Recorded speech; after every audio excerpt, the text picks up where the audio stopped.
All right, hello, folks. This is the Skirmisher Game Development Group, and tonight we're going to be doing a bit of a short intro adventure session for the travel-sized role-playing game. And tonight's storyteller is going to be Paul. So, Paul, why don't you tell us a little bit about what we're about to start playing? Yeah, hi. Thanks, Brenda. So this is A Violet Shade of Death. It's a mythos horror scenario. So it's inspired by, the works of H.P. Lovecraft. It takes place in upstate New York, near Saratoga Springs, between there and Lake George, if you're familiar with the area. It's kind of up in the Adirondacks, so in the kind of foothills of a mountain range. Um, this is not a combat adventure as such. It's definitely more of an investigation. So if you like, some of the recent movies with investigators tracking down clues, then you would like this scenario. And now we'll have the four players introduce themselves and their characters real quick. So why don't we start with Amanda, because she's first on my screen. All right. All right. So my character is Jim McGinnis. Jim is a rugged part-time stable hand at the horse track in Saratoga Springs. He's just kind of a slacker, hoping something is gonna land in his lap and make his life more interesting, but he's not really doing anything actively to make that happen. He's got a physical of 4, a mental of 1, and for equipment right now he has his Swiss Army knife on him. All right, Penny. I'm playing Maggie Duval. Maggie Duval is a devious cocktail waitress and blackjack dealer at an illegal gambling establishment. She has a physical of 2, a mental of 3. She has a 1958 Triumph Thunderbird motorcycle and a pack of cigarettes with a lighter. Okay, thanks, Penny. Brenda. Okay, I'm playing Linda Williams. Linda Williams is a dropout chemist from RPI, Rensselaer Polytechnic Institute in Troy, New York. She dropped out after learning just enough chemistry to discover that certain extracts made from certain fungus that like to grow in cold climates on rye are very lucrative, especially in this era. And her equipment is bubblegum and a notebook. Thank you. And Mike. I'm playing Andrew Verkey. He's a native of Saratoga Springs and a Vietnam vet. He served overseas as a combat medic, got out of the service and enrolled in school. So he is a student at Saratoga State University right now, where he is failing his anatomy class and not doing really, really well on the rest of them. He has a physical stat of 3 and a mental stat of 2.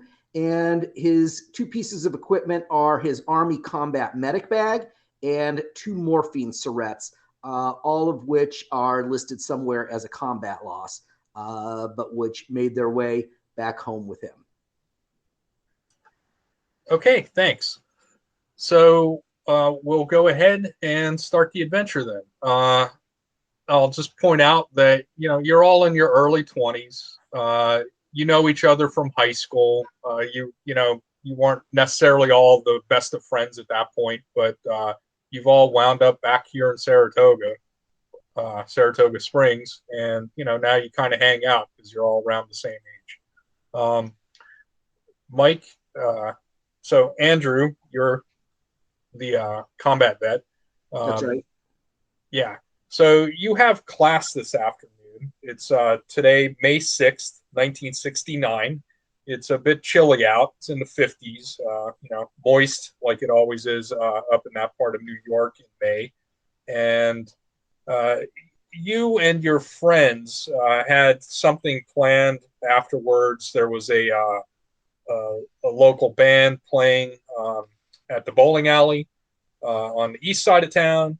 you're on the west side of town, approaching the Saratoga State College where you're taking classes. Your friends are with you, and yeah, you have an old car, and they all piled in to go with you because right after class, you only have one car between you. Um, Although Maggie is probably riding her bike. Um, yeah, so you arrive at the Saratoga State College. Uh, your friends, a couple of them took classes here too, so maybe they want to go in, maybe they don't. But your lecture hall is inside where which you need to go attend, I guess. And this is So my anatomy class, right? yeah, this is your anatomy class. Well, I'm failing the damn thing anyway, and I've kind of given up on it. So when we get up to the door to the classroom, I say, look, guys, I'm just going to go in and make sure that I get any assignments that are on the board, and I'm going to bail, and we can get to the concert early. So just hang tight. I'll be just a minute. And I open the door to the lecture hall and go on in. Okay, it's one of those kind of amphitheater lecture halls. Probably seats about 100 people. Has a little, annoying desks with the flip up and down wooden tabletops that are just barely big enough for a clipboard. And it's empty, which is odd because it's not supposed to be empty. Usually, it's completely full when you arrive and you have to look around and find a seat because all the good ones in the back are taken. But down near the blackboard, there's a lectern and there's a table, and you see your professor, Dr. Evans, down near the table. He has a few things spread out on the tabletop, looks up and sees you with his beady eyes, looking through his little spectacles, and says, I guess I can't make a strategic retreat at this point. Mr. Vrishi, I was hoping to see you. Oh no. I sort of lean back toward Jim and make sure that Jim is holding the door open, so at least my friends will know what's going on. So with the door open behind me, I start walking down toward the stage or the lectern and say, yes, Professor, sorry, just running a few minutes late. Oh, that's okay. I had to cancel class. I let everyone know. I forgot to let you know, which was actually my intent, because you have some skills that the other students don't. I see you have some friends up there. Maybe they want to come in too. Yeah, I'm gonna motion to everybody still out in the hall to follow us in. Hey, there's something weird going on. Okay. All right. All right. I say, well, I'm all ears, Professor. So Andrew, I know you're a veteran, and I understand from your records. I checked in the at the registrar that you were a combat medic. That's very convenient. I need someone to do something for me that that has some skills that you may have, and I know it's hard to miss that you're not doing very well in my class. So I'm if you help me out here, I'm willing to help you pass this course. Oh, You need it, and little quid pro quo.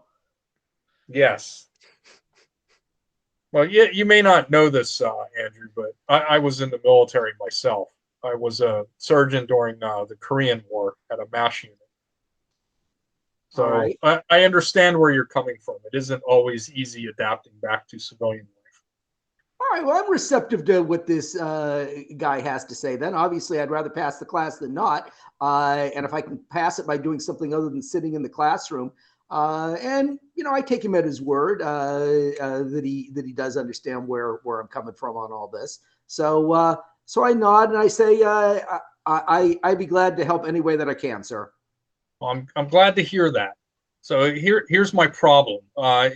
You probably realize that I'm also the chief pathologist at Saratoga Springs Hospital. I just teach this course. This isn't my primary duty. I'd heard that. Yeah. And yesterday afternoon, the police, well, an ambulance actually accompanied by the police, brought a man named Kyle Rowley in to the emergency room. He had very strange symptoms and died this morning, unfortunately, despite my best efforts. I thought it was an unknown strain of influenza, but I ran a few tests and identified it as a bacterial infection. Uh, I've never seen such symptoms. His skin was violet, almost unnaturally violet. I mean, that purple coloration, blue coloration can happen when you're oxygen deprived, but this was a completely different shade and almost luminescent. Uh, that being said, he's not contagious at this point. I ran very thorough tests, so it seems that whatever this bacteria is dies quickly without a host. I called the state health department just to let them know. All right. Well, he saw some weird stuff when he was overseas. Andrew did. So he's thinking in terms of Agent Orange or defoliant or some weird thing like that. And seeing why this guy would call on him to try to help sort out what's going on. Yeah, unfortunately, when I called the health department, the those imbeciles claimed it was an overdose of psychedelic drugs. Uh, I don't know any psychedelic I mean, drug that'll turn you purple, make you see purple, maybe.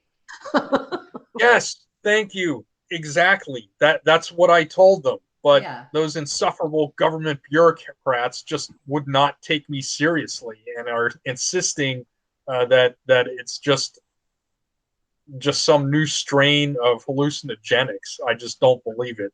Well, the CIA is So only right in the middle of experimenting with this stuff. They haven't figured it all out yet. well, I wouldn't know about that. I'm just a pathologist. But Linda sure knows he's- a lot of stuff about drugs. She's really smart. You're sure he's not contagious?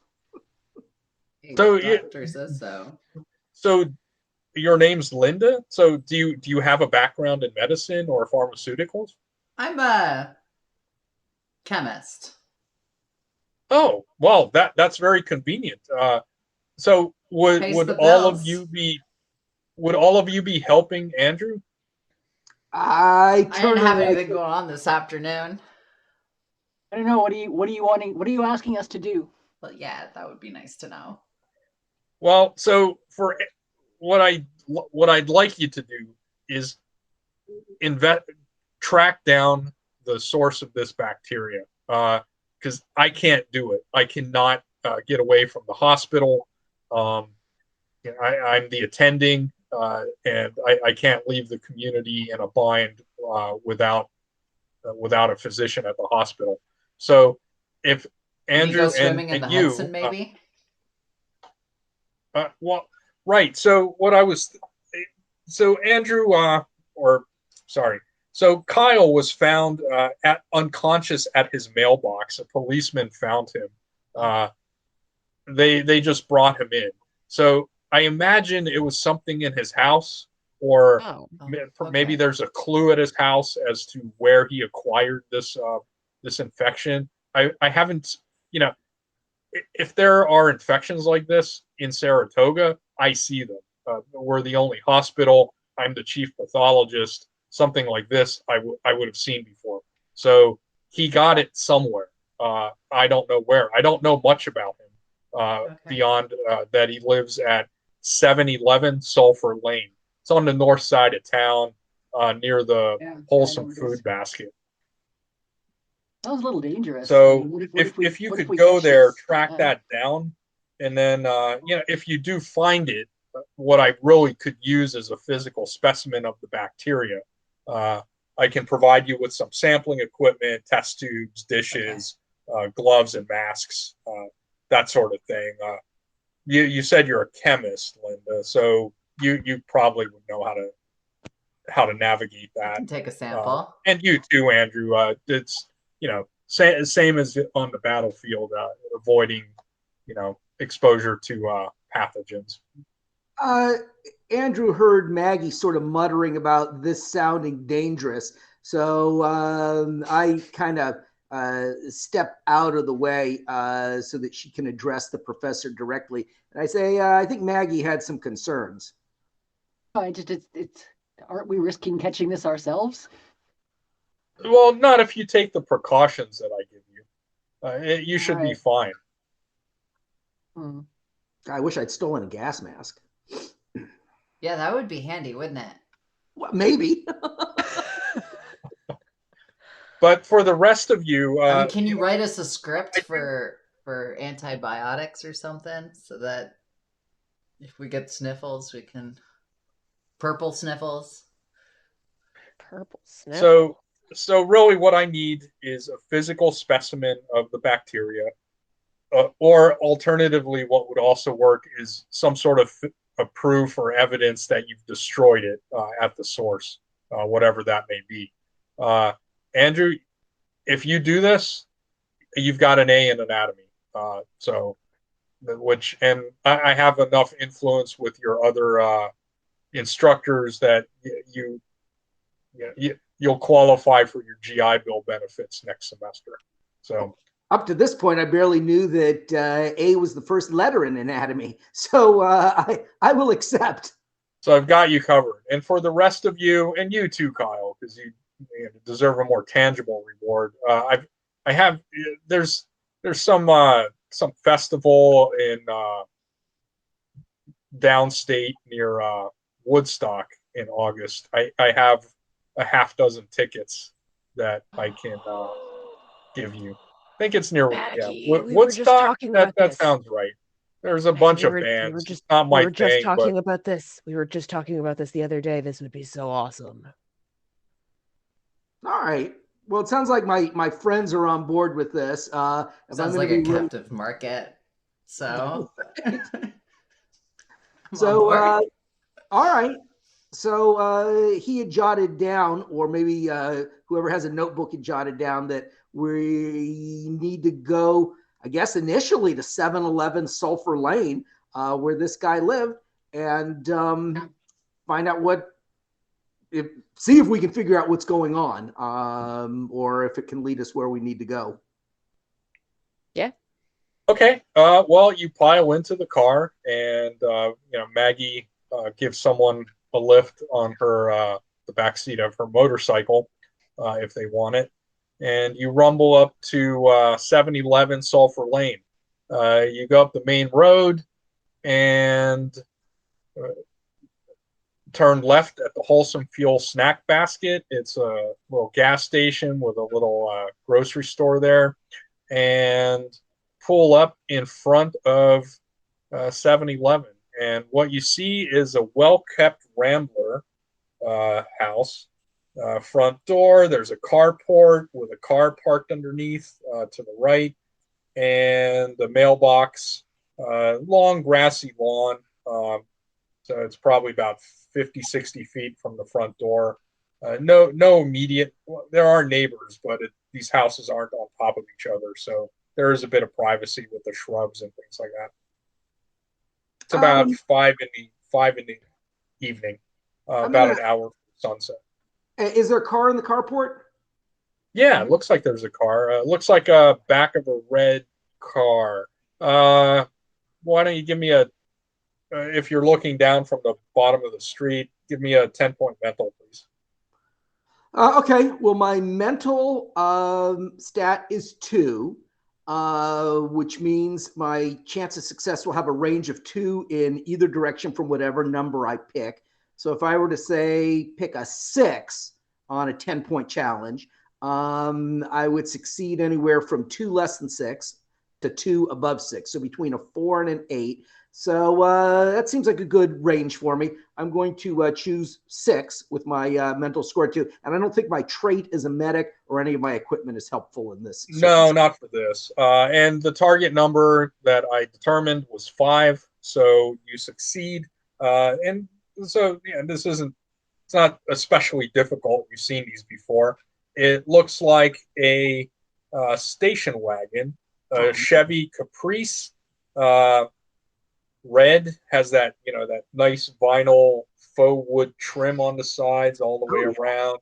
And even from here, you can see that it looks pretty dirty. Clearly hasn't been. Uh, the house itself is really well maintained and well kept. Even the grass is edged, but it's kind of incongruous that the station wagon would be so dirty and filthy, crusted in mud. Must have been having some off-road adventures. I think you're right. I'm going to pull my motorcycle up and park it. Take a closer look at this vehicle.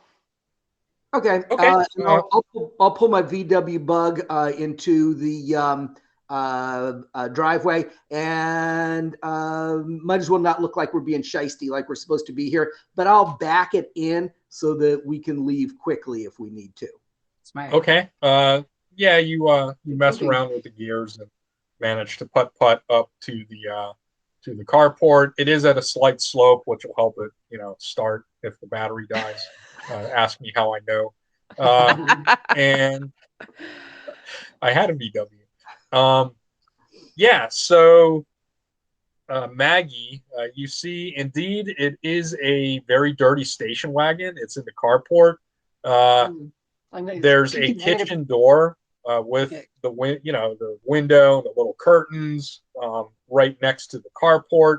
There's a bunch of mud just outside the driver's door, like somebody that was kind of dirty got out, and you see the muddy footprints leading up to the front door.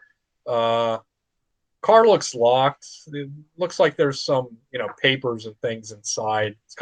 It is a bit dark, so it's hard to see a whole lot of details. I was going to say I peek in through the windows, but I tried the door. How locked is it? She said dubiously. Well, how are you? It's definitely locked. How do you propose trying to open it? I look around for something that I can use in the carport itself to jimmy the lock. Hey, you can borrow my knife if you want to. I don't know if you'll be able to use it or not. Yeah. Sure. You could do that. You borrow Jim's Swiss Army knife. You pull out the can opener accessory. Start poking around in there. That sounds to me like need sort of a long shim to stick down. And anyway. Yeah. You don't see any of those conveniently sitting up here. I'll see what I can do. So that sounds to me like a physical check with a +1 advantage for using the pocket knife. So physical, huh? That's not her strongest thing. She's got a physical of 2. This is a 3. So I means that I got for 15. I guess a 12. That means that I'll be right on okay, 12. Perfect. That's what I. So I'm using a die here to generate the target numbers in advance, and 12 was the target. So okay. I was just about to try and do the math. Hang on, 12, 11, 10, 9. So it works. So so that's a critical success. So you actually break the lock with the Swiss Army knife as you open it. So now this Swiss Army knife can always open this little lock. The door, nice. You open the door, you look in, and on the passenger seat, you see, looks like a big gray rock. You're just glancing at this point. And then there's some paper strewn about on the dashboard, things like that. I'll grab the papers. Is there anything in the back? Yeah, so you go around to the back, and this is probably a good place to stop.